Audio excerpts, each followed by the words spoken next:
श्रियकान्ताय कल्याणनिधये निधयेऽर्तिनाम् श्रीवेङ्कटनिवासाय श्रीनिवासाय मङ्गलम्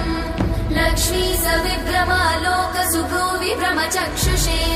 चक्षुषे सर्वलोकानां वेङ्कटेशाय मङ्गलम् श्रीवेङ्कटाद्रिशृङ्गाग्रमङ्गलाभरणाङ्गये मङ्गलानां निवासाय श्रीनिवासाय मङ्गलम् सर्वावयव सौन्दर्य सम्पदा सर्वचेतसां सदा सम्मोहनायास्तु वेङ्कटेशाय मङ्गलम् नित्याय निरवध्याय सत्यानन्दचिदात्मने सर्वान्तरात्मने श्रीमद् वेङ्कटेशाय मङ्गलम् स्वतः सर्वविदे सर्वशक्तये सर्वशेषिने सुलभाय सुशीलाय वेङ्कटेशाय मङ्गलम्।